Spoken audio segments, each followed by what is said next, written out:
नमस्कार। कड़वी कॉफ़ी की इस कड़ी में आपका स्वागत है। आप में से बहुत सारे लोग कड़वी कॉफ़ी पहले देखते रहे हैं, देखती रही हैं, लेकिन जो पहली बार इसे सुन रहे हैं, देख रहे हैं या पढ़ भी रहे होंगे, उन्हें हम ये बतलाना ज़रूरी समझते हैं कि कड़वी कॉफ़ी अलग अलग विषय पर लंबी बातचीत का एक लगातार चलने वाला सिलसिला है। हमारी कोशिश यह रहती है कि किसी भी विषय को उसकी गहराई में, उसकी व्यापकता में हम समझने का प्रयास करें, उस पर राय देने की जल्दबाजी ना करें। राय हर किसी की होती है और राय देने का अधिकार हर किसी को है, लेकिन हमारा ज़ोर इस बात पर है कि हम उस मसले को गहराई से समझ सकें। और इसीलिए हम यह भी कोशिश करते हैं कि किसी विषय पर जिस व्यक्ति ने अपना पूरा जीवन लगाया हो, उसमें काम किया हो, मेहनत की हो, हम उस व्यक्ति से बात करें, क्योंकि उस मेहनत का भी एक मोल है। अमूमन हमें ऐसा लगता है कि बिना वह मेहनत किए भी हम किसी भी चीज़ पर राय दे सकते हैं।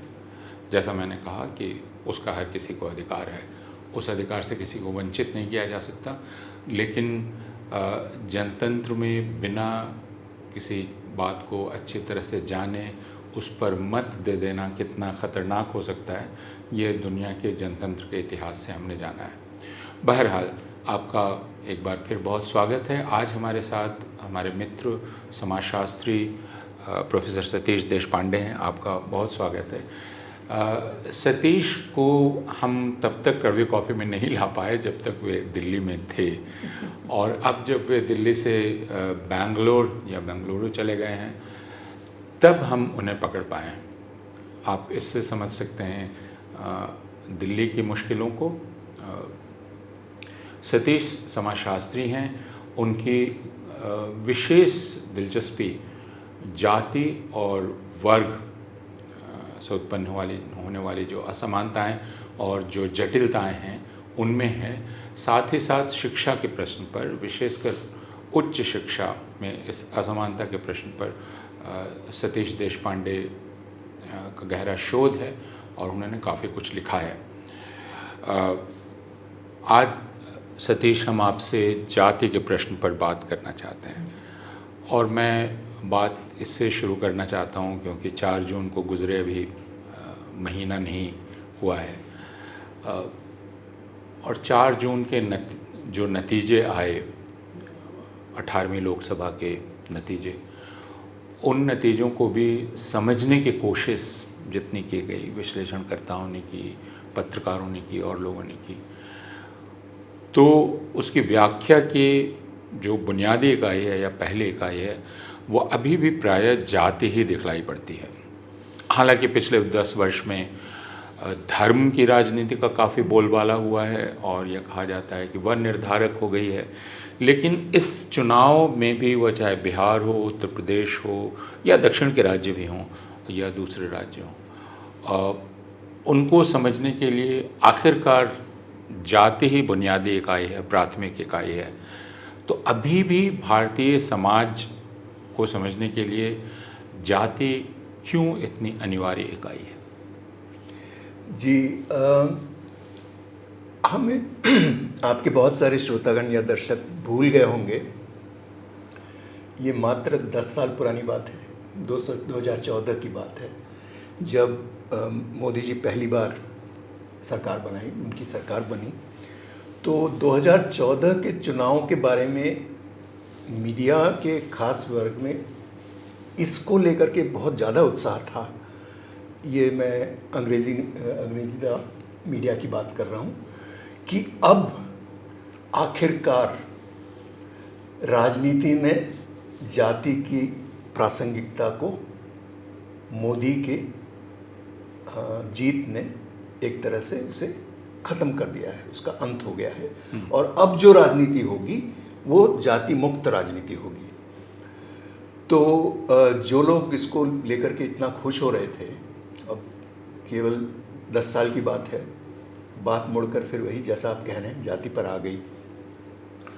तो इसका कारण ये है कि जाति हमारे समाज को आकार देने में बहुत ही प्राथमिक उसकी भूमिका है और रही है और अभी भी है।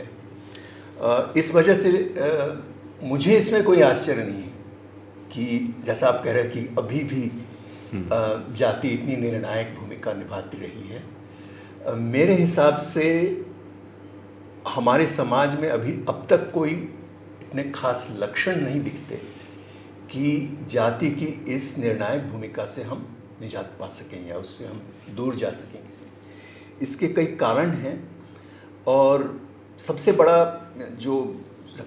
बड़ी जो बाधा आती है जाति को समझने में, वो इसको लेकर के बहुत सारी जो भ्रांतियां हैं, भ्रम है, और ये चीज़ भी ऐसी है कि वो भरमाने वाली चीज़ है, क्योंकि एक तरफ तो इतनी व्यापक है कि वो राष्ट्र के स्तर पर, पूरे देश के स्तर पर चीज़ों को प्रभावित करती है, और वही चीज़, कम से कम नाम उसका हम वही देते हैं, वो एक परिवार को भी यानी एक तरह से परिभाषित करती है। आपके परिवार में किसकी शादी किसके साथ हो सकती है, नहीं हो सकती, वो भी इसी चीज़ से तय होता है। तो यहाँ दिक्कत ये है कि हम इन दोनों चीज़ों को एक ही नाम देते हैं या एक ही नाम से हम पहचानते हैं। तो इसकी वजह से लोग भरमा जाते हैं कि उसी चीज़ से हम, ये छोटे स्तर की चीज़ भी हो रही है और बड़े से बड़े स्तर पे भी इसकी निर्णायक भूमिका है। तो राजनीति में एक तरह से जाति की प्रासंगिकता को लेकर के अब ये सहज हो गया है। इसकी निरंतरता और इसकी एक तरह से लगभग शाश्वतता पर लोग अब यकीन करने लगे हैं। हालांकि जैसे मैंने कहा 2014 में ऐसा उत्साह था कि अब वो ज़माना लग गया इस तरह से। तो इसमें मुझे कोई आश्चर्य नहीं होता, क्योंकि समाज को आकार देने में अब भी जाति नामक चीज़ का बहुत बड़ा हाथ है। हालांकि मुझे 2014 की यह बात याद है और उसके साथ यह भी याद है कि 2013 में जब नरेंद्र मोदी को ऊपर उठाया जा रहा था भारतीय जनता पार्टी के नेता के रूप में, तब बिहार के तत्कालीन उप मुख्यमंत्री सुशील मोदी ने यह बयान दिया था कि भारतीय जनता पार्टी भारत को पहला अति पिछड़ा प्रधानमंत्री नरेंद्र मोदी के रूप में देगी। तो जाति उस वक्त भी एक बहुत महत्वपूर्ण इकाई थी खुद भारतीय जनता पार्टी के लिए, और उन्होंने नरेंद्र मोदी को प्रस्तुत करने का प्रयास किया जितना हिंदू नेता के रूप में, उतना ही एक पिछड़े नेता के रूप में भी। विशेषकर बिहार, उत्तर प्रदेश में नरेंद्र मोदी के बारे में ये बात की गई है।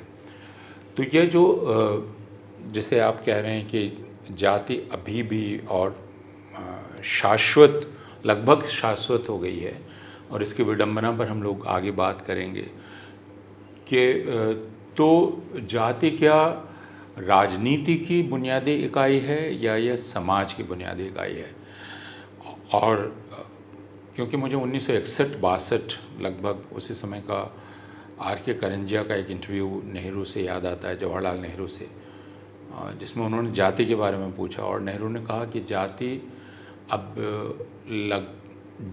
राजनीतिक गोलबंदी की एक इकाई है। तो इसको कैसे समझें हम? जी,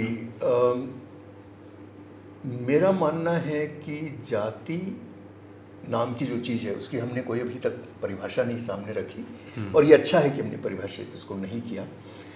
जिस चीज़ को भी हम जाति की संज्ञा दे रहे हैं वो न केवल राजनीति में, यानी कि सत्ता व्यवस्था में, बल्कि हमारी अर्थव्यवस्था में और हमारी समाज व्यवस्था में, इन तीनों निर्णायक व्यवस्थाओं में इसका बहुत केंद्रीय स्थान है। तो इस वजह से ये हमारे संसार की, एक तरह से भारतीय समाज का जो संसार है, इसका जो जगत है, उसको निर्मित करने में जाति का अब तक बहुत ही महत्वपूर्ण स्थान है। और इसमें अगर हम जिस तरह के भ्रम में जाति नामक जो चीज़ है उसको समझने में दिक्कत होती है, जिस तरह के भ्रम के कारण, उससे बचने के लिए हम सवाल को मोड़ दें। जैसे आमतौर पे सोचा जाता है कि हमें सवाल पूछना चाहिए कि जाति क्या है, और जो आम धारणा होती है कि किसी चीज़ के बारे में हमें पूछना है तो उसके बारे में हम समाज पूछते हैं कि ये क्या है। तो शायद जाति को समझने में हमें मदद मिलेगी अगर हम इसे उलट दें। अगर जाति किसी प्रश्न का जवाब है, किसी प्रश्न का उत्तर है, तो वो प्रश्न क्या है?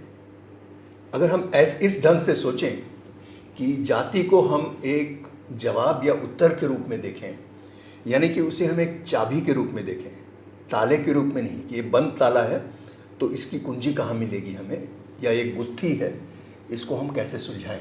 आमतौर पे जाति के बारे में ऐसे ही सोचा जाता है। तो हम अगर ऐसे सोचने लगें कि जाति नामक जो चीज़ है, वो जो भी चीज़ हो, वो किन किन सवालों का जवाब बनकर हमारे सामने आती है। तो अगर हम सवाल इस तरह से पेश करते हैं तो हम पाएंगे कमोबेश, ये मैं लंबी बात को छोटा करके कह रहा हूँ, कि कमोबेश जाति हमारे इन तीन समाज के तीन आयामों पर, अर्थव्यवस्था, सत्ता व्यवस्था और समाज व्यवस्था, इन तीनों की अगर आपको व्याख्या करनी है तो इसके लिए जो विधाएं बनी हैं, जो अनुशासन बने हैं अकादमिक रूप से इसका अध्ययन करने के लिए, उन विधाओं से, उन अनुशासनों से आपको जो भी जवाब मिलेगा, जैसे मान लीजिए अर्थशास्त्र बना है अर्थव्यवस्था का विश्लेषण करने के लिए, तो भारत की अर्थव्यवस्था की व्याख्या आपको करनी है तो आप केवल और केवल अर्थशास्त्र के बल पर जाएंगे तो भारतीय अर्थव्यवस्था आपके पल्ले नहीं पड़ेगी, यानी उसकी पूरी व्याख्या आप नहीं कर पाएंगे। तो उस व्याख्या में जो कसर रह जाती है उसका बहुत बड़ा भाग जाति नाम की चीज़ पूरा करती है। तो जब आप अर्थव्यवस्था को समझने में जाति को भी लाएंगे, समाज यानी जो अर्थशास्त्र का जो निर्धारित उसकी सीमाएं हैं उससे थोड़ा परे जाकर उससे, तब आपको समझ में आने लगेगा कि हमारी अर्थव्यवस्था ऐसे कैसे हो सकती है। क्योंकि विशुद्ध अर्थशास्त्र के आधार पर दो परिघटनाएं जो हमारे समाज में बहुत आम है अब, वो होनी नहीं चाहिए बाजार के नियमों के अनुसार। जिसे हम असंगठित क्षेत्र कहते हैं, उसकी न्यूनतम मजदूरी इतनी कम कैसे हो सकती है? इसके लिए तुरंत जो जवाब देता है, आम आदमी तुरंत जवाब देता है नहीं तो लोग भूखे मरेंगे। लेकिन ऐसा वास्तव में नहीं है, लोग वाकई भूखे नहीं मरेंगे, लेकिन फिर भी इस तरह का वेतन दर कायम कैसे हो पाता है? बाजार इसको कैसे होने देता है? मानता कैसे है? तो इसको आप समझ नहीं पाएंगे जब तक आप जाति को इसमें लाएंगे। और दूसरी तरफ हमारी उसी अर्थव्यवस्था का दूसरा छोर, हमारे यहाँ अब खरबपति ऐसे यानी फलने फूलने लगे हैं और उनमें प्रायः दो ही जाते हैं, एक आध आप अपवादों को छोड़ दें। तो ये कैसे हो सकता है? क्योंकि ये भी तो बाजार का क्षेत्र, बाजार का है, जब खुला होना चाहिए इसको, और इसमें और किसी अस्मिता की कोई पूछ नहीं होती, इसमें केवल पैसा चलता है, इत्यादि इत्यादि जो आम धारणाएं हैं। तो ये भी आपको समझ में नहीं आएगा कि ये कैसे हो सकता है। उसी तरह से आप देखिए सत्ता व्यवस्था, कहने को लोकतंत्र है, लेकिन अन्य दुनिया के अन्य लोकतंत्रों जैसा ये भी एक सत्ता के संचालन का एक जरिया है, जिससे एक अल्पसंख्यक समूह, जो संपन्न समूह है, जो हर हिसाब से वो शक्तिशाली समूह है, बहुत बड़े आवाम पे अपना जोर चला पाता है और सत्ता का संचालन इसके जरिए होता है। इसको भी अगर आप राजनीति शास्त्र के आधार पे समझना चाहें तो जैसे बहुत से पश्चिमी विद्वानों ने कोशिश की थी समझने की, शुरू में जब हमारे यहाँ जब जनतंत्र लागू किया गया तब से, तो वो पूरी तरह से उनके हाथ नहीं लगा और उसमें भी आपको जाति को लाना पड़ा। तब जा कर के वो आपको सत्ता व्यवस्था कैसे, उसका संतुलन कैसे बना रह सकता है, ये आपके समझ में आया।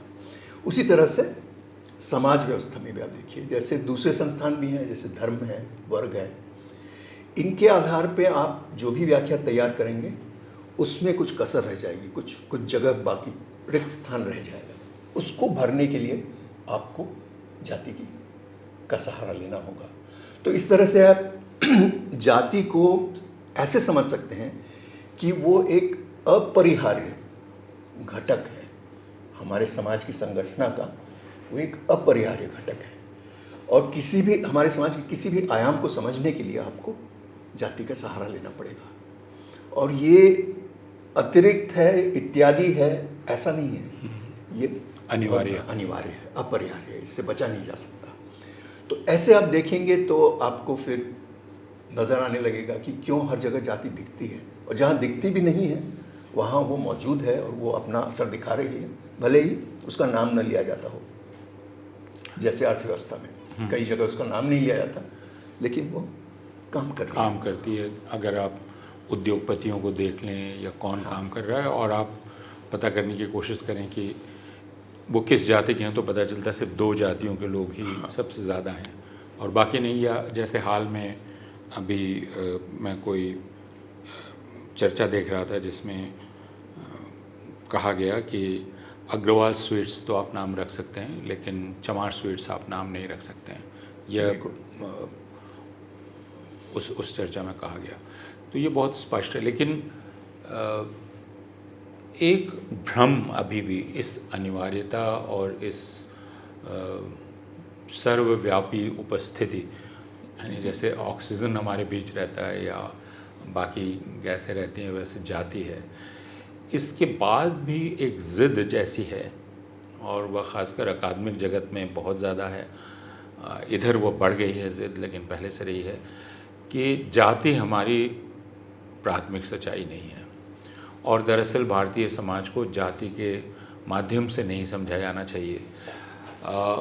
दिल्ली विश्वविद्यालय में जो पाठ्यक्रम बन रहा था, तो उसमें जब जाति ये प्रश्न आया तो अधिकारियों ने कहा कि यह बहुत ही ये गैर ज़रूरी है और इसको आप छोड़ दें क्योंकि ये विभेदकारी है। तो ये कहा जाता है कि यह दरअसल एक आयातित अवधारणा है, और यह बाहर से और ख़ासकर पश्चिम के लोगों ने हमारे ऊपर आरोपित की। हम इसके पहले ख़ुद को इस प्रकार नहीं समझते थे और नहीं जानते थे। मैं जानता हूँ कि आप कहेंगे कि यह बहुत ही सतही किस्म का प्रश्न है, लेकिन प्रश्न है और लोगों के बीच है। तो उसका उत्तर कैसे दिया जा सकता है, यानी कैसे इसका समाधान करें इस उलझन का? इसमें आपका प्रश्न मेरे ख्याल से बहुत सही है, और अब हमें इतना तजर्बा तो हो गया है कि अब इसे केवल सतही कह के टाल देना अब मुमकिन नहीं है। तो इसका सामना करना है, और कुछ साल से इसका सामना हो भी रहा है अलग अलग तरह से।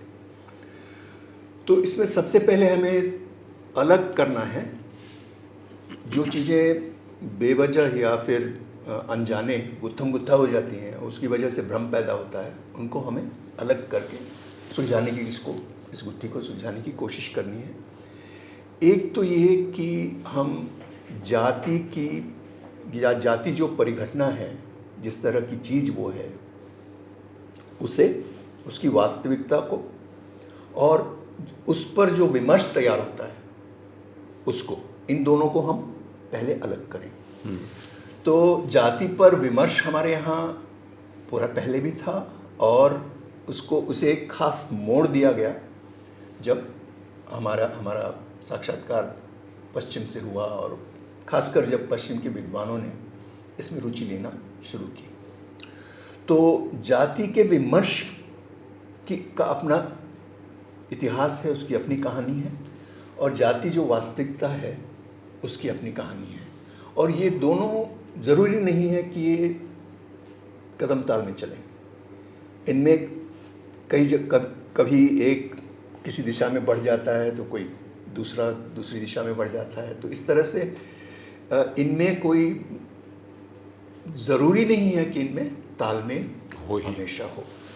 तो जब हम पश्चिम के प्रभाव की हम बात करते हैं, तो दोनों पर पश्चिम का प्रभाव हुआ है।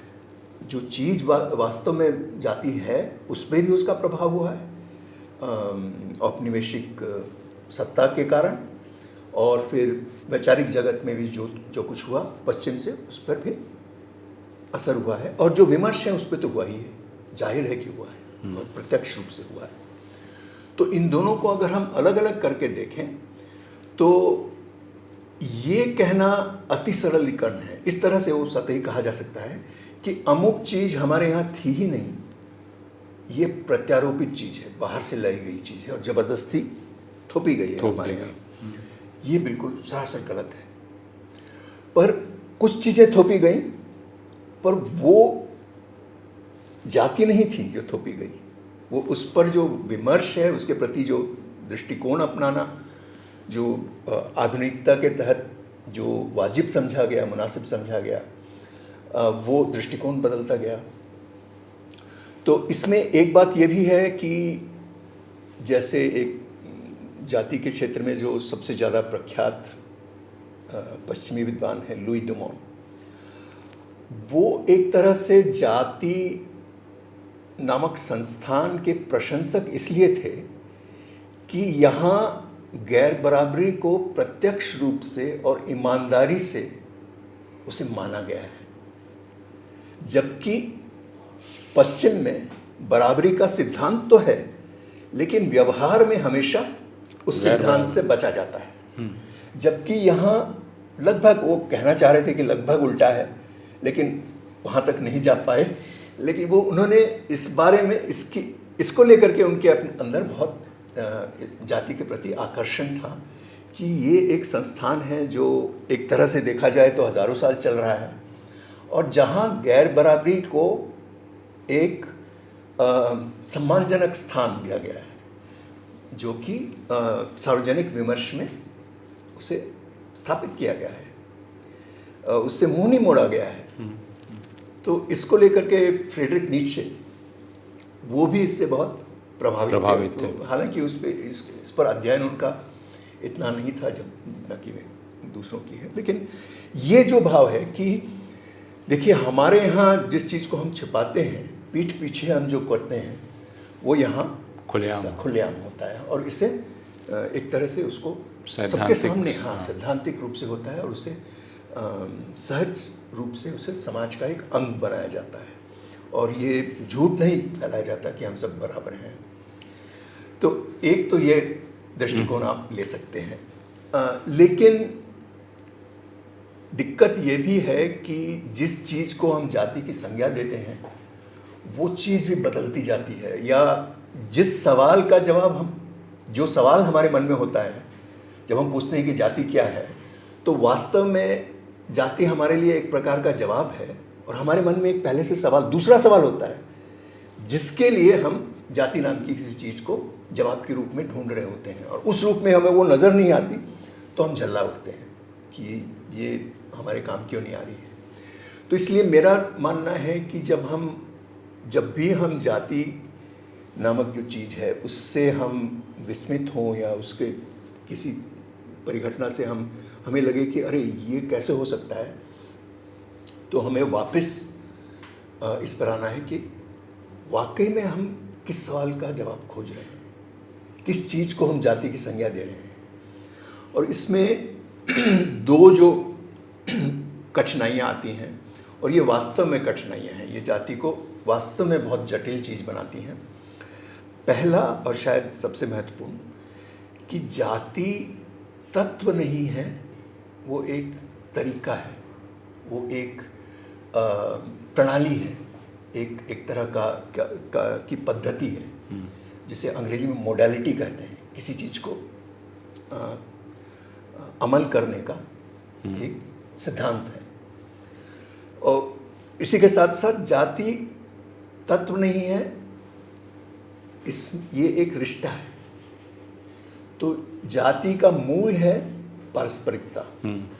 तो इसलिए जब हम इसे एक तत्व के रूप में देखने लगते हैं तो कई सारी हमारे सामने दिक्कतें आती हैं, और कई लगता है कि विरोधाभास बहुत सारे आ जाते हैं हमारे सामने। एक तो ये दिक्कत हुई। दूसरी दिक्कत ये, जिसका थोड़ा सा जिक्र पहले भी आ चुका है, कि इसकी इकाई क्या है, या इसे हम किस स्तर पर, किस पैमाने पर हम इसको देख रहे हैं, क्योंकि ये कई स्तर पर इसकी उपस्थिति हमें नज़र आती है। तो वो सारी चीज़ें क्या एक ही हैं, हम क्योंकि हम एक ही नाम दे रहे हैं उनको, ये भी अपने आप में प्रश्न है। तो इसलिए इसकी सही इकाई, आप कई बार क्या होता है, भ्रम इसलिए पैदा होता है कि आपका सवाल एक स्तर पर है और जहां आप जवाब खोज रहे हैं वो दूसरा स्तर बन जाता है। तो इसलिए सवाल और जवाब के स्तर में असंतुलन आ जाता है, तो उसमें संतुलन बिठाना जरूरी है। तो जब आप जैसे चुनाव की बात कर रहे थे, तो चुनाव के खासकर अखिल भारतीय चुनाव में, जो संसदीय चुनाव में जाति को हमें देखना चाहिए एक ऐसी पद्धति के रूप में जो बांटने और सम्मिलित करने दोनों में के लिए बहुत ही अच्छा औजार है। और हमारे यहाँ राष्ट्रीय स्तर की राजनीति का सूत्र ही यही है। एक तरफ आपको विभाजित करना पड़ता है, जो पहले से उपस्थित जो इकाइयाँ हैं उनको तोड़ना पड़ता है, और दूसरी तरफ अगर आप राष्ट्रीय स्तर पे कोई चुनाव जीतना चाहते हैं तो उन इकाइयों को आपको दोबारा मिलाना पड़ता है। तो इन दोनों में जाति बहुत निर्णायक भूमिका है। तो अगर आप इस स्तर पर, आपका सवाल है कि राष्ट्रीय चुनाव में जाति का क्या महत्व है, तो उसे समझने में आपको ये समझना होगा कि जाति जोड़ने और भेद करने का एक औजार है, या उसकी एक पद्धति है, प्रणाली है, जो हमारे यहाँ देशज है, पूरी तरह से देशज है। और इसका यानी एक तरह का ये विद्या है जो हमारे आम राजनीति की भी इसमें माहिर है, इस विद्या में, और साधारण लोग भी माहिर हैं। तो हाँ, इसमें माहिर है। तो इस तरह से आप संतुलन जब बिठाएंगे तब आप देखेंगे कि ये कुछ बात बन रही है, कि आपको समझ में आ रहा है कि ऐसा क्यों हो रहा है।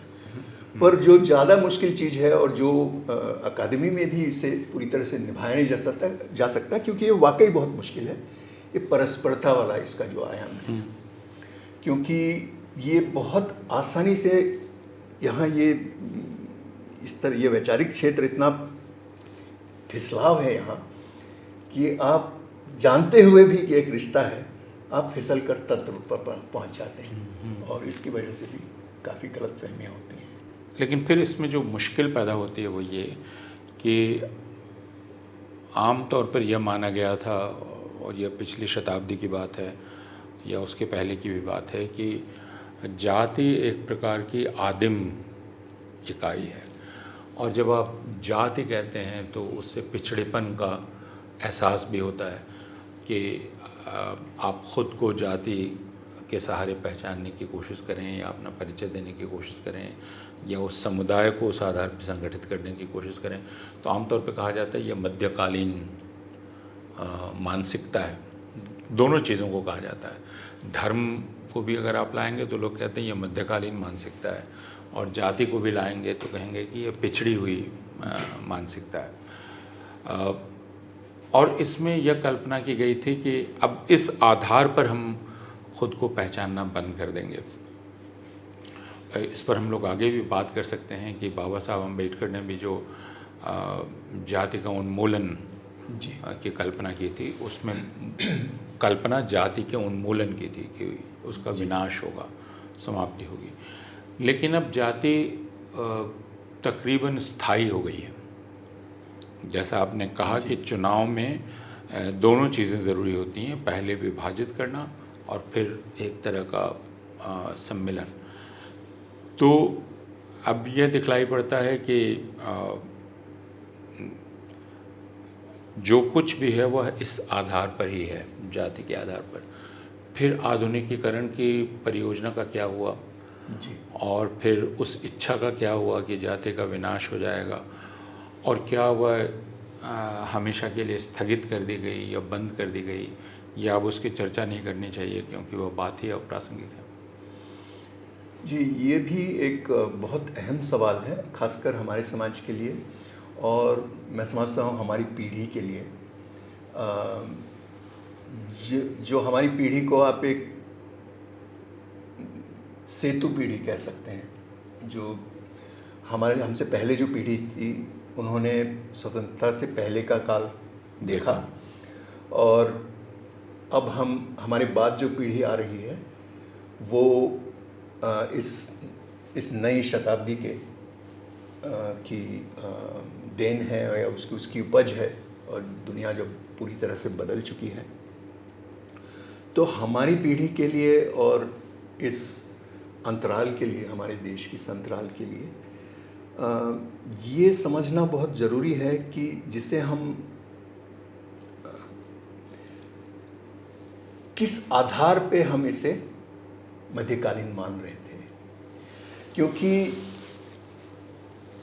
वो आधार ये था कि आधुनिकता से जो अपेक्षाएं थी कि आधुनिकता ऐसे नए मानक तैयार करेगी, ऐसे नए अरमान हमारे सामने रखेगी जिनको पाने के लिए हम जब निकल पड़ेंगे तो उसमें जाति की सार्थकता नहीं होगी, वो निरर्थक हो जाएगी जाति।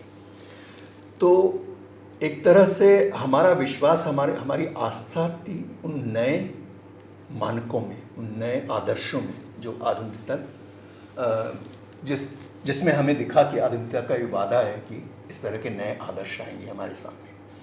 और नेहरू युग में कुछ हद तक ये था राष्ट्र निर्माण जिसे हम कहते हैं, वो एक तरह का वो आदर्श था हमारे लिए, और उस आदर्श की एक तरह से आभा में वो एक तरह से सूर्य की तरह था जो दूसरे सितारे चांद वांद दिखेंगे नहीं, दिखाई नहीं पड़ते थे। पर दिक्कत ये है कि जिसे हम सूरज समझते थे वो सूरज नहीं निकला। तो जब उसकी आभा कम हो गई तो हमें फिर दरकार पड़ी भाई उन पुरानी चीज़ों का सहारा हमें फिर लेना पड़ा, क्योंकि जिस तरह की क्रांति की अपेक्षा की गई थी, आधुनिकता भी एक तरह की क्रांति वो क्रांति आ नहीं पाई हमारे यहाँ। तो ऐसी क्रांति लाना वैसे बहुत मुश्किल काम है, ये शायद दुनिया के इतिहास में बहुत कम ऐसे हुए हैं, मौके आए हैं। तो जैसे मान लीजिए जो पुराना सोवियत संघ जो था उसके शुरुआती दशकों में वर्ग नाम की चीज को गहरी चोट पहुंचाई गई। वो पूरी तरह से यानी परास्त नहीं हुई, लेकिन उसको झकझोर दिया गया वर्ग नाम की चीज को। वर्ग जिस तरह से उस समाज को आकार देता था, जैसे जाति हमारे समाज को आकार देती है, वर्ग भी है हमारे यहाँ, लेकिन बात अभी जाति की हो रही है, इसीलिए उस तरह से हम जाति को झकझोर नहीं पाए। हमारे उस अब आज़ादी को अगर हम क्रांति मान के चलें या क्रांति नुमा कोई चीज़ है तो उसमें हम जाति को झकझोर नहीं पाए, और इस आधुनिकता, आज़ादी, ये दोनों जातिमय हो गए, यानी कि वो जाति के रंग में रंग गए, न कि उनकी आभा में जाति का क्षीण होना या विलुप्त होना। ये हमारी अपेक्षा थी, लेकिन हुआ उसका उल्टा। और विकास, जनतंत्र, ये सारी जो आधुनिकता की वो सारे जाति के रंग में, जाति के माध्यम से, जाति से छन कर हमारे समाज में आए। तो विकास की प्रक्रिया जाति से छन कर आई, तो उसके जो नतीजे थे वो एक तरह से जातिमय नतीजे। जनतंत्र जो छन कर आया जाति से, उसके नतीजे भी जातिमय। तो इस वजह से फिर हमें लगने लगा कि अरे अभी भी जाति है, तो ये क्यों है?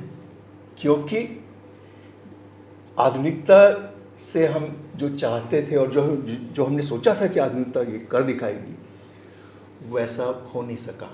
और यहाँ उतनी ऊर्जा नहीं थी या उस स्तर का वो जो कम से कम सोवियत संघ या चीन में शुरुआत में 50 के दशक में जो हुआ, तो ऐसा नहीं है कि वहाँ बिल्कुल ही नया समाज आ गया, लेकिन वर्ग को तो कम से कम बहुत गहरा धक्का, बहुत चोट पड़ी उन दशकों में। उस तरह की चोट न तो हम वर्ग को दे पाए, वर्ग को तो हम देना भी नहीं चाहते थे। हाँ।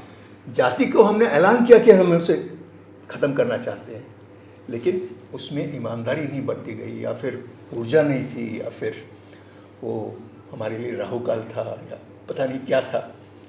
लेकिन वहाँ हमारी तरफ से, यानी हिंदुस्तान की तरफ से, आवाम की तरफ से, या हमारे नेतागण की तरफ से कुछ रह गया। तो इस वजह से हर चीज़ अब जाति से छन कर आती है।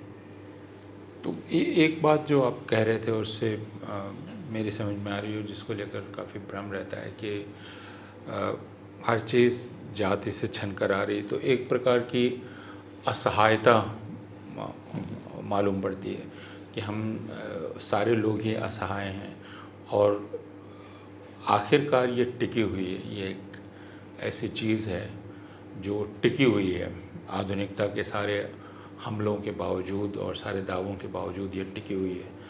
तो इसको थोड़ा और अगर हम बढ़ा कर देखें, तो जैसा मैं पिछले प्रश्न में कह रहा था कि हम इसे पिछड़ेपन से जोड़ते हैं, हाँ? कि अगर आप जाति के आधार पर किसी चीज़ को परिभाषित कर रहे हैं तो वो पिछड़ी हुई चीज़ है, और ऐसा नहीं करना चाहिए।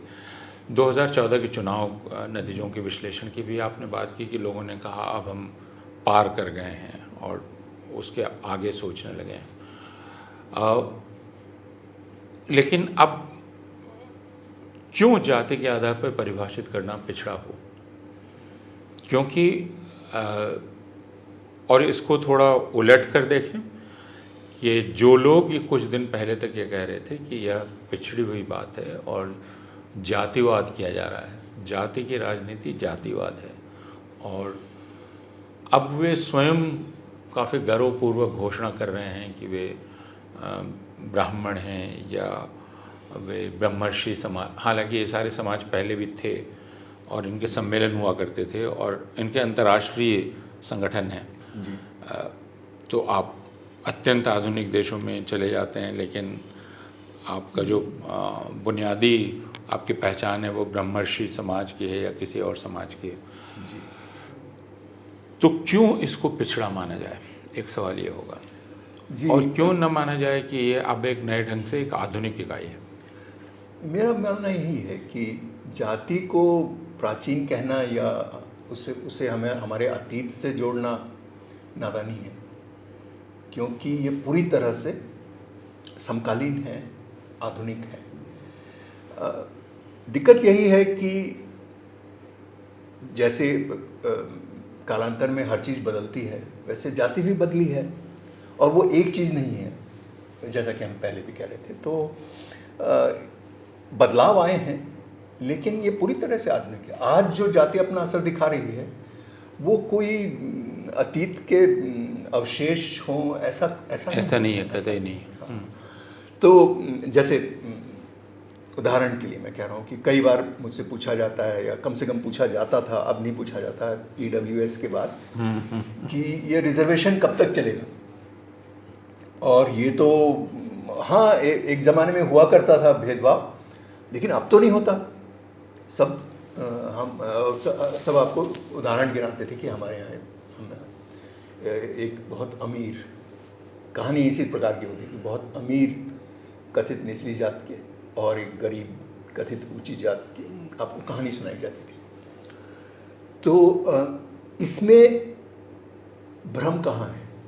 अगर आप भ्रम इसमें यह है कि आप मान रहे हैं कि अतीत की चीज़ है। तो इसके जवाब में मैं ये कहता था कि कब तक रिजर्वेशन रहेगा, कि 1 महीना गुजर जाने दीजिए, सारे भारत में अगर कहीं अत्याचार न हुआ हो दलितों पे, 1 पूरा महीना, तो आप बंद कर दीजिए, रिजर्वेशन बंद कर दीजिए।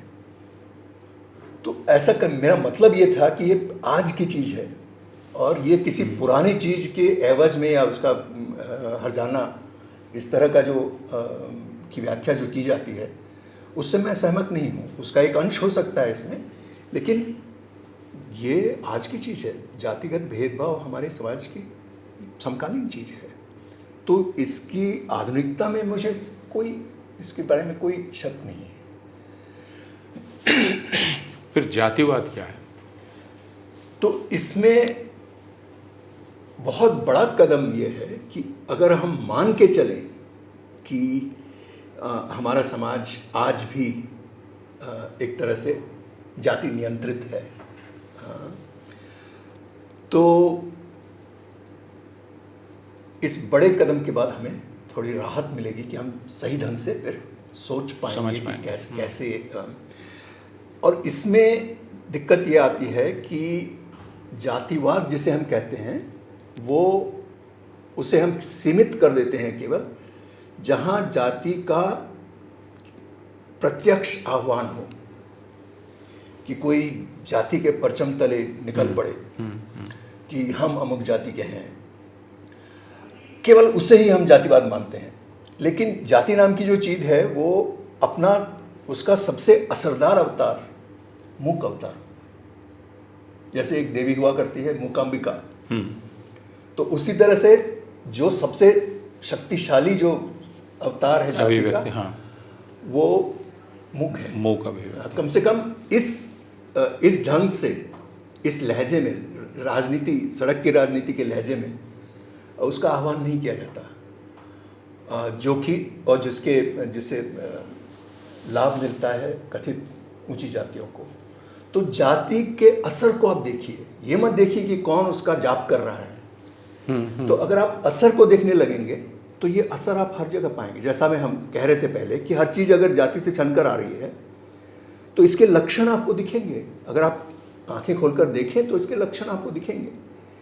तो एक बहुत बड़ा जो संख्यात्मक, इसे स्टैटिस्टिकल सत्य से माने, जो अपने आप में अचंभित करने वाला होना चाहिए, चौंकाने वाला होना चाहिए कि कैसे हो सकता है कि अगर जाति नाम की चीज़ नहीं है या इसकी सार्थकता नहीं है, कि मोटे तौर पे जो गरीब से गरीब तबका है उसमें आप उसकी जातीय का अगर आप संख्यात्मक रूपरेखा सर्वेक्षण में देखें और अमीर, जहाँ भी आपके पास जानकारी उपलब्ध हो, तो आप पाएंगे कि एक जगह एक जाति समूह बहुत ज़्यादा उसकी मात्रा है, अनुपात उसका इतना ज़्यादा है, और दोनों जगह आप जाति की उपस्थिति को पाएंगे।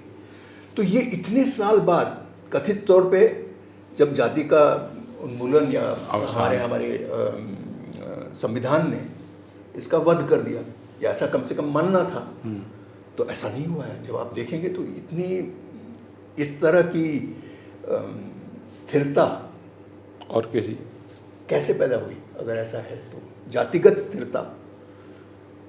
तो अब ये है कि कुछ लोग, हमारा देश इतना बड़ा है और यहाँ की क्या प्रसंग और संदर्भ इतने अलग अलग हैं कि जैसा कि आमतौर पे कहा जाता है कि हर चीज़ और उसका विलोम मौजूद है हमारे यहाँ। तो अगर आप उदाहरण खोजने निकलेंगे तो आपको जाति के कथित निधन के बारे में बहुत सारे प्रमाण मिल सकते हैं। तो अगर आप चुन कर उन्हें निकालना चाहें तो, और संख्यात्मक दृष्टि से भी वो बड़े हों। हाँ, तो आपको हमेशा हमारे समाज में ये दिक्कत है कि अनुपात आपको देखना पड़ता है। संख्या हमारे समाज में हमेशा ज़्यादा रहेगी ही नहीं, उसका महत्व बना रहेगा। हर तर्क में आपको संख्या का एक अंश होगा, और वो ज़्यादा भी रहेगी आबादी के कारण। तो संख्या दोनों रूप से कि मूल संख्या कितनी है, कितने लोग हैं ऐसे, और संख्या इस तरह से भी कि अनुपात क्या है। तो इस तरह से आप देखेंगे तो आधुनिकता, जाति की आधुनिकता में कोई दिक्कत नहीं होनी चाहिए लोगों को, इसको और शर्मिंदगी भी नहीं होनी चाहिए। शर्मिंदगी भी नहीं होनी चाहिए। सवाल ये है कि जिस चीज़ को हम मान रहे हैं कि ये आधुनिक है और हमारे समाज को ये आकार देती है, तो इससे बदलना है तो कैसे बदलें। अगर ये सवाल उठता है तब हमें जाकर ये समझ में आता है कि जाति का सर्वनाश या जाति का उन्मूलन, जैसे जो अम्बेडकर बाबा साहब ने 1935 में लिखा था, ये एक आदर्श है, एक यूटोपिया है, और यूटोपिया के रूप में ये बहुत ही असरदार है। जैसे कि आप जानते ही हैं कि राजनीति में यूटोपिया का बहुत खास स्थान होता है। हालांकि वो उस यूटोपिया तक हम कभी नहीं पहुंचते, लेकिन वो राजनीति को दिशा देती है, उसे ऊर्जा देती है। तो उस हिसाब से 1935 1930 का ही दशक था जब पूरी आस्था के साथ इस यूटोपिया को खड़ा किया जा सकता था। मेरे हिसाब से उस दशक के बाद वो समय बीत गया और आज कोई अंबेडकर, संभावित अंबेडकर, जाति के उन्मूलन के बारे में नहीं लिख सकता। उस तरह का यूटोपिया वो नहीं पेश कर सकता। अलग यूटोपिया होगा, ऐसा नहीं है कि हमारा समाज हमेशा जातिग्रस्त ही रहेगा, हम अभिशप्त हैं, मैं ये सब नहीं कहना चाहता, लेकिन जाति से लड़ने के लिए जो कुछ करना है उस लड़ाई की रूपरेखा आज जो हमें दिख रही है वो बहुत अलग है 30 के दशक से। उस समय लग रहा था कि अंतर्जातीय विवाह, सहभोज, छुआछूत को दूर करने से जिस तरह से गांधी बढ़ रहे थे, हाँ, और गांधी ही नहीं, सावरकर भी उस समय करना चाह रहे थे। मंदिरों के गर्भगृह में प्रवेश, दलितों का प्रवेश उन्होंने करवाया रत्नागिरी में, जब वो उनको पाबंदी लगी थी उन पे कि इस जिले से आप बाहर नहीं जा सकते। तो उस तरह के अभियान से कुछ अब हम देख चुके हैं, हासिल नहीं होगा, क्योंकि जैसे ही अंतर जाति विवाह होता है तो उससे उसकी संतान को एक जाति पकड़ा दी जाती है। जैसा अभी हम रोहित वेमुला के मामले में पूरा विवाद देख रहे हैं और इस पर भी हमें थोड़ी बात करनी चाहिए कि हाल में हमें पता चला कि तेलंगाना पुलिस ने पड़ताल की थी और उसमें उसने यह नतीजा हासिल किया था कि रोहित वेमुला दलित नहीं थे, क्योंकि रोहित वेमुला के पिता दलित नहीं थे और माँ दलित थी। लेकिन यह बात उस वक्त से लोगों को मालूम है, रोहित वेमुला की आत्महत्या की दुखद घटना के बाद से, कि माँ पिता दोनों अलग रह रहे थे और रोहित को उनकी माँ ने पाला था। तो यह कहा जाता है कि नहीं, अगर पिता दलित नहीं है तो जाति आपकी पिता से निर्धारित होगी। हाँ। इस प्रसंग पर भी आप कुछ हमें बताएं कि क्यों रोहित वेमुला की जाति इतनी महत्वपूर्ण हो उठी और क्यों भारतीय जनता पार्टी के लोग इस बात को लेकर काफ़ी ज़िद पर अड़ गए कि रोहित वेमुला दलित नहीं है, इसलिए इस आत्महत्या का वह महत्व नहीं है जो आप बताना चाहते हैं। सबसे पहली बात ये कि वैसे दलित छात्रों द्वारा बहुत सारी आत्महत्याएं हुई हैं, लेकिन किन्हीं वजहों से रोहित वेमुला एक अपने आप में एक मिसाल बन गए, वो छा गए एक तरह से। मैंने शायद उस समय एक अखबार में लिखा था कि वो धूमकेतु की तरह एक तरह से। तो उस वजह से इसको लेकर के बहुत व्यथा है एक तरह से। इसे सीधे सीधे खारिज नहीं किया जा सकता। जिस भाषा में वो आमतौर पे विरोधी विचार या विरोधी पक्ष को संबोधित करते हैं या उसका विवरण देते हैं या उसे कोसते हैं, उस भाषा में यहाँ बात नहीं की जा सकती थी। तो इसीलिए आप, और ये झकझोरने वाली घटना भी थी, अगर उनके दलित होने को आप स्वीकारते हैं तो कहीं ना कहीं फिर जवाबदेही बनती है बहुत सारी चीज़ों को लेकर के। तो राजनीतिक तौर पे ये ज़्यादा आसान है ये कहना कि वो दलित नहीं थे। तो बात फिर वहीं आ जाती कि यहाँ जाति हमारे लिए एक तत्व बन जाता है कि जैसे हर इंसान का कद होता है, उसका वजन होता है, उस तरह से एक जाति है। तो उसकी एक पहचान के लिए एक चीज़ है, एक तमगे की तरह है, या जो आपसे छीनी जा सकती है, या ऐसी चीज़ है नहीं जाति। जाति उस परस्परता का नाम है जिसके आधार पे हमारे यहाँ तय होता है कि आप कहाँ स्थित हैं और मैं कहाँ स्थित। जो सबसे करीब इसके जो आता है, अगर एक लफ्ज़ जो उत्तर भारत का औकात, अकेले इंसान की औकात नहीं होती। अगर कोई किसी द्वीप पे एक अकेला इंसान है, हाँ, तो फिर तो उसकी कोई औकात नहीं होगी, क्योंकि औकात परस्परता का एक किसी के मुकाबले होगी। हाँ, कि आप, जब हम आमतौर पे ये भी कहा जाता है ना कि हमारे समाज में खासकर जानते नहीं हो मैं कौन हूँ, तो उसका शब्दार्थ में नहीं जाना चाहिए, क्योंकि वो शब्दार्थ नहीं, भावार्थ उसका ये होता है कि जानते नहीं हो कि तुम कौन हो और मैं कौन हूँ, हमारे बीच का फासला जानते हो, ये कहा जाता है उसमें। तो इसी तरह से हमें परस्परता पर जोर देना है अगर हम जाति के बारे में सोचना चाहते हैं तो रोहित वेमुला के का जो जब वो मिसाल बने और इस तरह से वो धूमकेतु की तरह से हमारे विमर्शीय पटल पर वो छा गए, खासकर युवाओं के लिए, तो इसका कोई उनको ऐसे यानी कोई पतली गली खोजनी थी जहाँ से वो निकल सकें, और उसमें ये निहायत कानूनी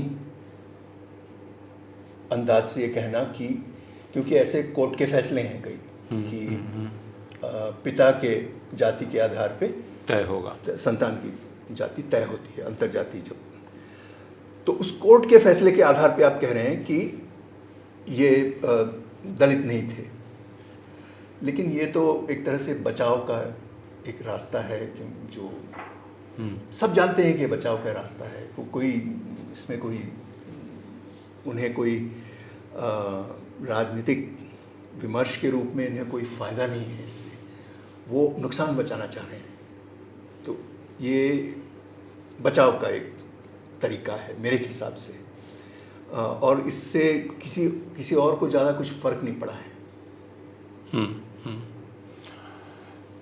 हमने बीच में उस शब्द का इस्तेमाल किया था कि जातिवाद, इस शब्द का इस्तेमाल किया था, और अभी भी इसको समझने में थोड़ी उलझन होती है कि जातिवाद है क्या। कि जैसे ये कहा जाता है कि राष्ट्रीय जनता दल तो जातिवादी संगठन है, या समाजवादी पार्टी एक जातिवादी संगठन है, लेकिन भारतीय जनता पार्टी जातिवादी संगठन नहीं है। या दूसरी पार्टियां जातिवादी संगठन नहीं है। हाँ, ये वो बात हो जाती है ना कि जातिवाद केवल दूसरों में होता है, हमारे यहाँ तो बहुत नीतिगत, बहुत आदर्श राजनीति चलती है, उनके यहाँ देखिए जातिवाद चल रहा है। तो ये एक तरह से जैसे ये जो अंग्रेजी का शब्द है, अब ये भारतीय भाषाओं का शब्द हो गया पॉलिटिक्स, तो कोई अपनी सराहना के संदर्भ में पॉलिटिक्स का इस्तेमाल नहीं होता कभी। पॉलिटिक्स हमेशा वो घटिया चीज़ होती है जो दूसरे लोग कर रहे हैं। हमारे यहाँ तो राजनीति होती है, उनके यहाँ पॉलिटिक्स होती है। तो उसी तरह से जातिवाद वो लोग हैं जो जातिवाद कर रहे हैं। और इसमें एक तो ये है, दूसरा ये कि सबसे ज़्यादा फायदा जिन जातियों को हुआ है उन्हें सड़क पर नहीं उतरना पड़ा, अपनी जाति का परचम लहराते हुए सड़क पर नहीं उतरना पड़ा, उन्हें सहज स्वाभाविक ढंग से, क्योंकि विकास नाम की जो चीज़ है वो जाति से छन कर आ रही थी हमारे समाज तो उनको उसका लाभ, तो उनको उसका लाभ बिना मांगे मिला, यानी बिना लामबंदी किए, प्रत्यक्ष लामबंदी तो बहुत हो रही थी, बंद दरवाजों के पीछे लामबंदी हो रही थी, लेकिन सड़क पे नहीं उतरना पड़ा आपको। तो इसीलिए जो सड़क पर उतरता है उसे आप कहते हैं ये तो पॉलिटिक्स कर रहे हैं। हम नहीं करते पॉलिटिक्स, हम तो मेरिट वाले हैं। ये जो भाषा है ना, तो ये जाति के ही दो प्रकार के असर को अलग करके एक को अनदेखा कर देती है और दूसरे को उभार कर दिखाती है, बड़ा करके दिखाती है। तो इसकी वजह से ये सारी ये बात, इससे जातिवाद, हम उस चीज़ को जातिवाद मानते हैं जिसके हम खिलाफ हैं, और हमारे पक्ष में जब जाति काम कर रही होती है तो उसके लिए हम कोई दूसरा नाम खोजते हैं जल्दी से। हाँ, क्योंकि इस चुनाव में जिसको, या पिछले चुनाव में भी जिसे मास्टर स्ट्रोक कहा गया था भारतीय जनता पार्टी का, वह यह था कि उसने किस प्रकार दलित जातियों का एक पूरा विन्यास तैयार किया अपने पक्ष में, और कैसे मायावती को अलग कर दिया या कैसे दूसरे दलित नेताओं को अलग कर दिया। तो वह जाति की राजनीति कर रही थी, लेकिन उसका कहना था कि वह जातिवाद नहीं कर रही है।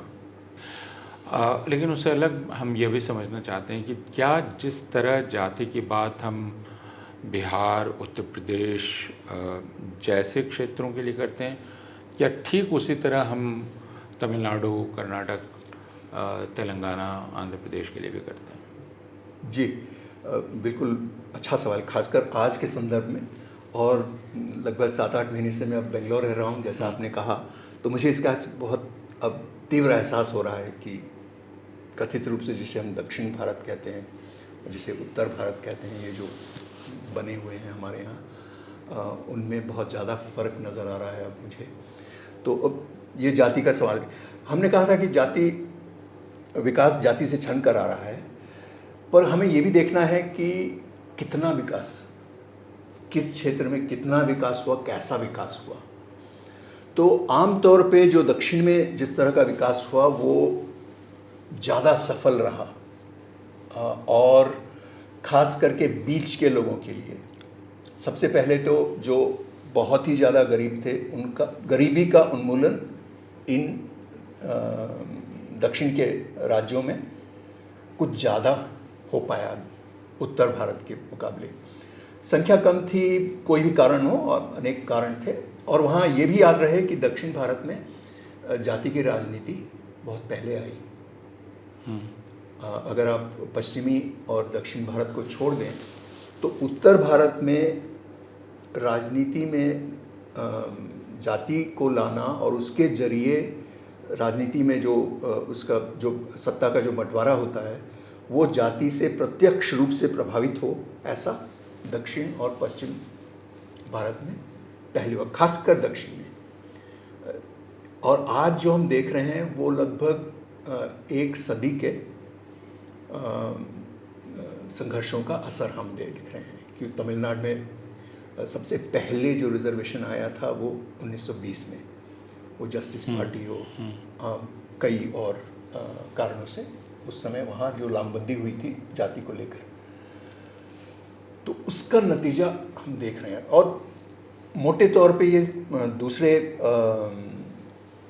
राज्यों पे भी कमोबेश लागू होता है। कुछ देरी है और थोड़ा सा उसमें प्रकार के अलग अलग हैं, लेकिन मोटे तौर पे ये होता है। इसलिए अब आपको हर जाति के बहुत अनुपात के हिसाब से भी और संख्या के हिसाब से भी दक्षिण भारत में कथित निचली जातियों में भी मध्यम वर्ग है।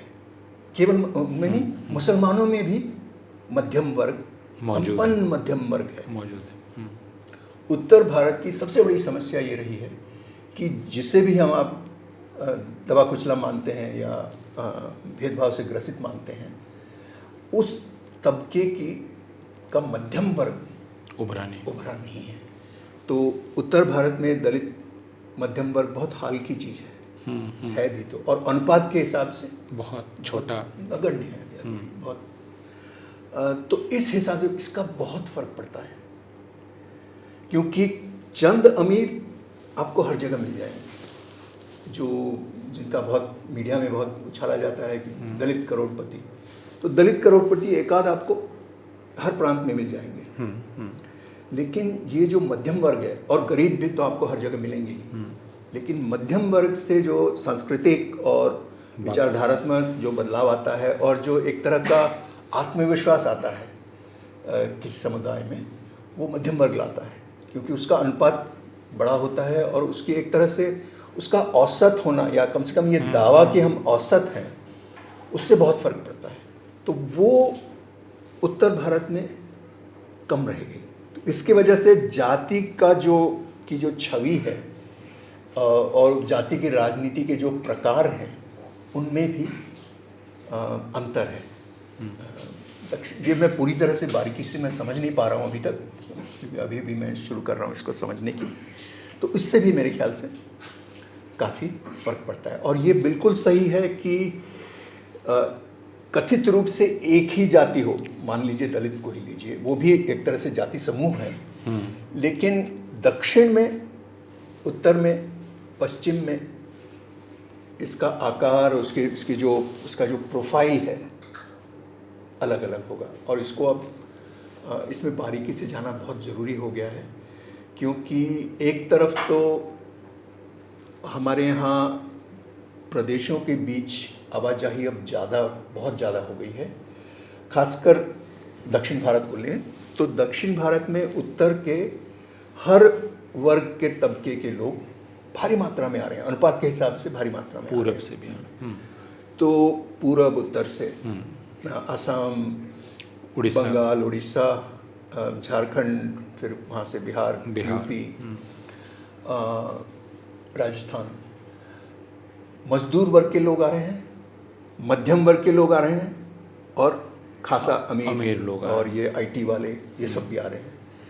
और ये दक्षिण भारत के समाज के अनुपातिक जो तालमेल है उसको ये अब हिलाने की स्थिति में आ रहे हैं। तो इससे दक्षिण की राजनीति पर क्या असर होगा ये कहना मुश्किल है। और अभी वो जो डिलिमिटेशन कमीशन की बात चल रही है कि अब फिर अगर जनसंख्या के मौजूदा जनसंख्या के आधार पे फिर अगर लोकसभा के सीटों का बंटवारा होगा तो इसका बहुत बड़ा धक्का लगेगा दक्षिण भारत को, और क्योंकि उनके कम हो जाएंगे, बहुत कम हो जाएंगे। और यानी राजनीति के बोलचाल की भाषा में, स्लोगन वाली भाषा में बोले तो दक्षिण कमा रहा है और उत्तर भारत खा रहा है। ऐसे एक तरह से ये इसे ऐसे प्रोजेक्ट किया जाएगा। तो और ये बहुत ही यानी मेरे ख्याल से हमारे यहाँ खासकर हाल के दिनों में विभाजक तत्वों का बहुत जिक्र चला है, लेकिन ये वास्तव में विभाजक चीज़ है। और इससे हम पल्ला नहीं झाड़ सकते। ये भी एक बहुत जटिल चीज़ है जो और हमारा संविधान और ये जो गणराज्य जिसे हम कहते हैं और राज्य और केंद्र के बीच के रिश्ते, ये सारे सवाल इसके साथ उलझे हुए हैं। और जाति का सवाल भी उन सवालों में एक है जो उलझा हुआ है। हमारे जो अंतर प्रांतीय जो रिश्ते हैं उनमें जो इतनी तेज़ी से बदलाव आ रहा है वो जाति के क्षेत्र में भी असर दिखाएगा। तो फिर अगर हम यहाँ से बात तो एक प्रकार का फिर गतिरोध जैसा भी पैदा होता है जी। वह गतिरोध यह है कि एक इच्छा तो है कि हम इस दायरे से निकलें, लेकिन हम ये जानते हैं कि यह संभव नहीं है। और वह संभव शायद इसलिए नहीं है कि समाज अपने आप को इसी तरह पहचानता है, इसी रूप में परिभाषित करता है। वह इससे इनकार करने की कोशिश कितना भी करे तो भी। आप एक बात कहते रहे हैं शुरू से कि दरअसल यह भ्रम कुछ लोगों को है कि उनके जाति नहीं है ना, या जाति अदृश्य है और कुछ लोगों की जाति दिखती है, अतिदृश्य है। तो किनको इसका विशेषाधिकार है कि उनकी जाति अदृश्य रहे और किनकी जाति दिखनी ही दिखनी है? आप कुछ भी कर लें। मेरे ख्याल से ये कुछ अटपटा सा लग सकता है, लेकिन मेरे ख्याल से जो सबसे आशावर्धक अगर आप किसी घटना को परिघटना को कहें तो ये कि आजकल हम जाति की बहुत बात करते हैं। इसको आप 90 के दशक से के बाद ये इसे हम आशा का मैं सूत्र इसलिए मान रहा हूँ कि पहले जो अवरोध था वो ये था कि हम इस गलतफहमी में थे कि विकास जाति को ख़त्म कर सकते, खुद ब खुद उसका उन्मूलन हो जाएगा। जैसे नेहरू ने कई बार लिखा भी है, कहा भी है कि इस ये मर्ज ऐसी है कि हम किसी और बीमारी को हम ठीक करेंगे तो ये अपने आप ठीक हो जाएगा। तो यानी हम विकास लाएंगे तो ये विकास के माध्यम से ये अपने आप ये ठीक हो जाएगा। अब कम से कम हम उस तरह की नादानी से तो अब हम बच रहे हैं। तो 90 के दशक के बाद जाति वापस कम से कम राष्ट्रीय स्तर पर हमारे राष्ट्रीय विमर्श में प्रवेश उसका दोबारा से होता है। 30 के दशक के बाद प्रांतीय स्तर पे बहुत कुछ हो रहा है जो कि अलग अलग प्रांतों की अपनी अलग अलग कहानी है, वहाँ जाति विमर्श हमेशा रहा है और बिल्कुल प्रत्यक्ष रहा है। मैं जिसे राष्ट्रीय कहा जाता है उस स्तर की मैं बात कर रहा हूँ। कई दशकों तक जाति लगभग लुप्त रही हमारे सार्वजनिक विमर्श से, और 90 के दशक के बाद ये वापस आई है।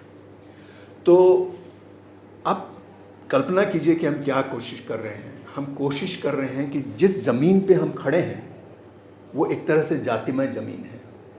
उस ज़मीन पे खड़े होकर हम चाहते हैं कि हम एक ऐसे कल में पहुँचे, सुनहरे भविष्य में हम पहुँचें जहाँ हम जिस चीज़ पर खड़े हैं उसकी कोई वजूद न रहे। तो कैसा हम इस जातिमय वर्तमान से एक भविष्य, उस जातितीत या जाति मुक्त या जो कुछ भी आप कहना चाहते हैं, उस भविष्य तक हम कैसे पहुँचे? तो ये अपने आप में बहुत जटिल चीज़ है। तो इसके लिए चाहिए एक नया सूर्य चाहिए हमें, जिसकी आभा में ये सारी चीज़ें छिप जाए। जैसे एक ज़माने में राष्ट्र निर्माण, छोटा सा वो काल, बहुत छोटा सा काल था, लेकिन उस काल में वो वाकई वो सूरज था। हाँ। और उसमें कई लोगों ने ये मान कर वो चले कि हम अपनी जाति को न चाहते हुए भी छोड़ रहे हैं। पर यही हुआ कि वो सूरज एक तरह से मुरझा गया, बुझ गया। हाँ, तो उसकी वजह से फिर तो कई बार ऐसा होता है कि कहते हैं ना कि ऐसी बहुत सारी कहानियां हैं तेनालीराम की और बीरबल की, इस तरह से कि कहीं उंगली में किसी को दर्द हो रहा है तो कोई और बहुत बड़ा मर्ज आ जाए तो ये मर्ज आप भूल जाएंगे। तो उसका विपरीत अगर आप उसका विलोम अगर लेंगे, तो अगर आज समाज बनाने में, अर्थव्यवस्था को कायम रखने में, सत्ता की व्यवस्था में संतुलन बनाए रखने में आपको जाति की इतनी दरकार है, वो इसलिए कि इसका विकल्प आपके पास नहीं है। तो अगर आपसी रिश्तों को बनाए रखना यही समाज को बनाना है, तो इसके लिए अगर कोई विकल्प नज़र आता है और आर्थिक व्यवस्था को कायम रखने के लिए कोई दूसरा तरीका नज़र आता है, तो फिर ये इससे हम निजात पा सकते हैं। लेकिन ऐसा कुछ नया दिखता नहीं है, अभी हमें नहीं दिख रहा है। लेकिन कम से कम अब हम उस नादानी से तो बच रहे हैं कि अगर जैसे छोटे बच्चे होते हैं कि वो सोचते हैं कि आँख मूंद लो तो संसार गायब हो जाता है, तो अगर हम जाति की बात नहीं करेंगे तो वो चला जाएगा। इस नादानी से तो अब हम बच रहे हैं। केवल बात करने से कुछ नहीं होता और हर बात का फ़ायदा भी नहीं होता। जाति पर बात करना अपने आप में बहुत अच्छी चीज़ है, ऐसा मैं नहीं कह रहा, लेकिन जाति से मुंह फेर लेना जबकि वो अपना असर हमेशा दिखा रही है, ये तो मेरे लिए मूर्खता है। तो उस मूर्खता से हम बच रहे हैं, लेकिन आगे कोई बुद्धिमानी भी अब दिखानी होगी तो वो उसका स्वरूप क्या होगा वो कहना मुश्किल है। लेकिन मोटे तौर पे मेरा मानना ये है कि हमें नए आदर्श चाहिए, नए अरमान हमें चाहिए, नए क्षितिज चाहिए हमें। और वो क्षितिज कहाँ से आएगा जी, उसका पूर्वानुमान मुझे नहीं है। लेकिन अब आजकल के ज़माने में खासकर ये क्लाइमेट चेंज ये सब जो चल रहा है, तो एक तरह से आशावादी होना एक कर्तव्य है। हाँ, लेकिन बात ख़त्म करने के पहले हम उस बिंदु पर ज़रूर लौटना चाहेंगे जो पिछले 1 साल से भारतीय राजनीति और भारतीय समाज में केंद्रीय प्रश्न के रूप में रहा है, और वह है जाति आधारित जनगणना का प्रश्न, जिसको विपक्षी दलों ने, खासकर कांग्रेस ने अपना मुख्य विषय बनाया। बिहार में उन्होंने जातिगत जनगणना कराई। ये अलग बात है कि फिर सरकार ने एक दूसरा वहाँ शक्ल दूसरी अख्तियार की है, और अब जिनकी सरकार है वे जातिगत जनगणना के पक्ष में नहीं थे, लेकिन नीतीश कुमार ने तो जनगणना कराई थी। तो जातिगत जनगणना क्या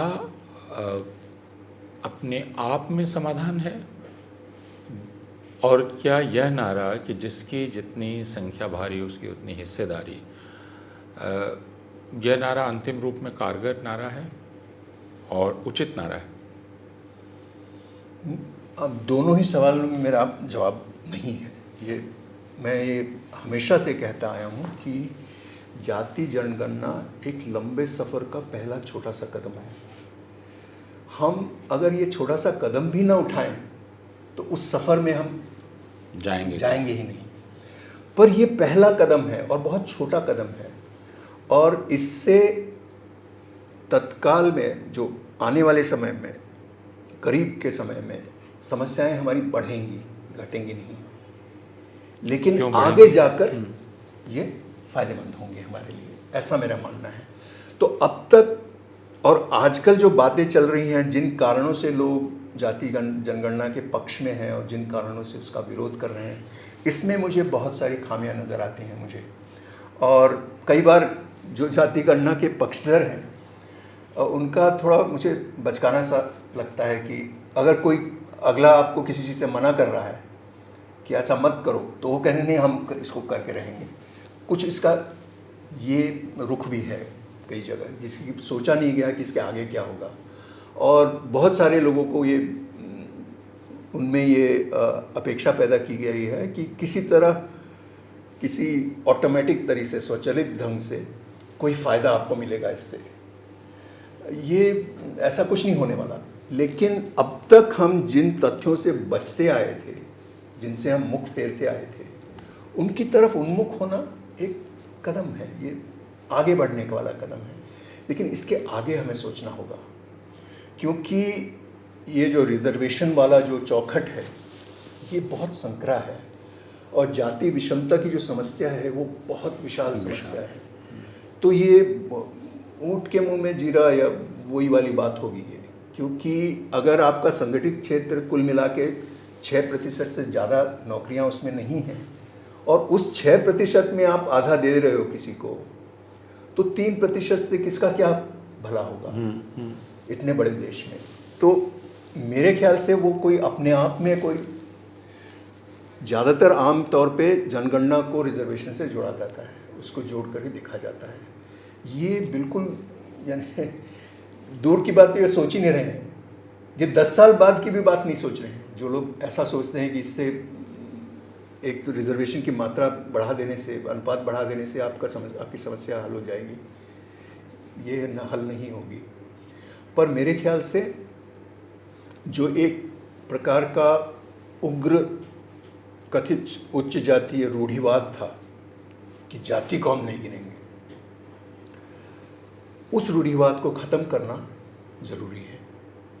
और हर एक से बुलवाना, भले ही आप कहिए कि मेरी जाति नहीं है, ऐसा भी आप लिखवा सकते हैं, लेकिन ये सवाल आपसे पूछा जाना जनगणना के तहत, जो हमारा एकमात्र सर्वेक्षण है जिसमें आप इनकार नहीं कर सकते, जवाब देने से इनकार करने पे आपकी जेल हो सकती है।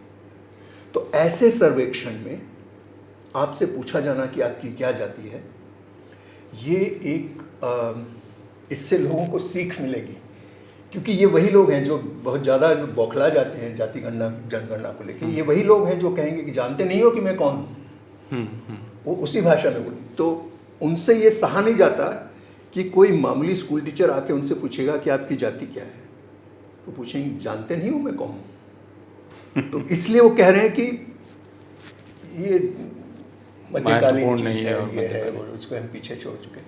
तो इन लोगों को सबक सिखाने के लिए जाति जनगणना जरूरी है।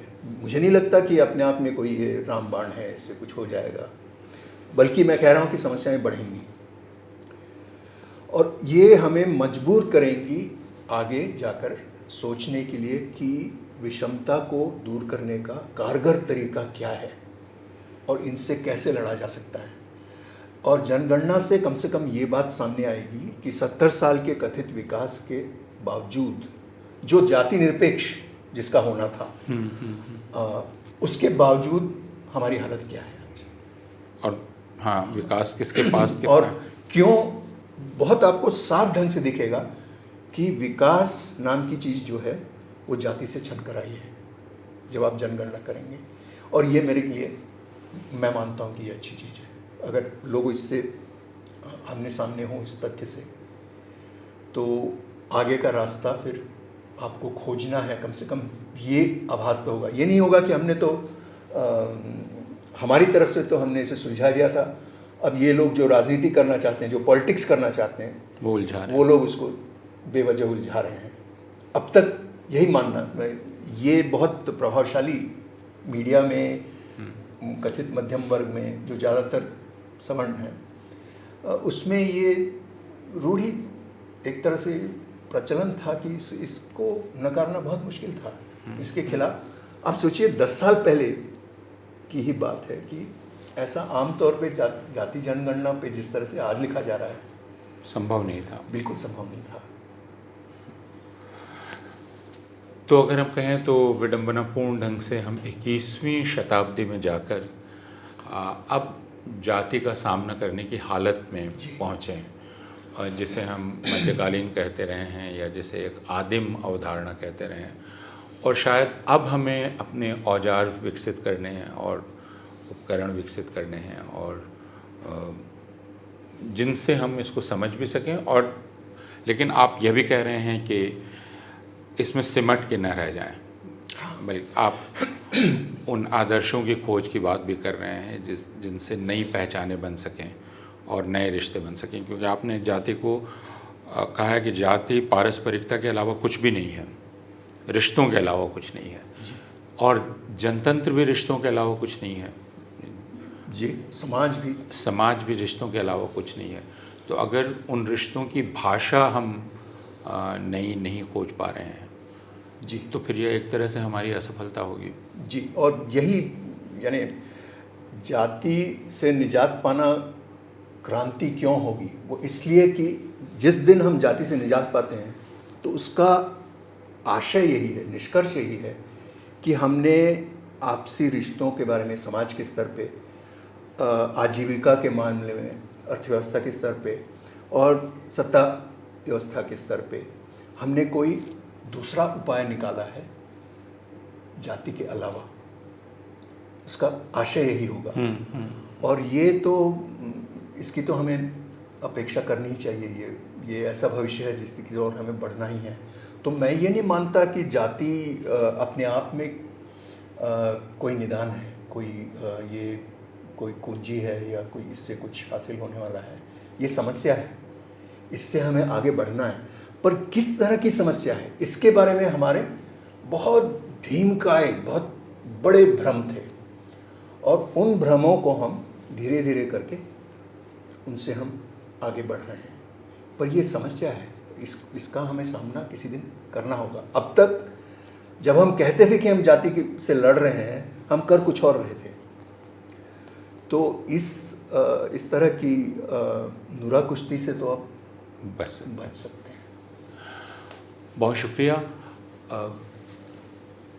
प्रोफेसर सतीश देशपांडे से बात करते हुए हम जिस बिंदु पर पहुंचे हैं वह यह है कि कम से कम अब हम इसका सामना करने की हालत में आ गए हैं। लेकिन फिर यह कि हम इस दायरे में रह जाएं तो सामना करना और समझना दोनों ही अकारत हो जाएगा।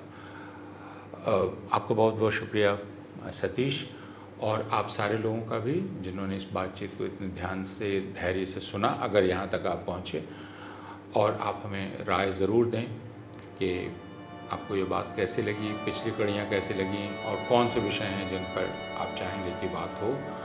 एक बार फिर आपका बहुत बहुत शुक्रिया।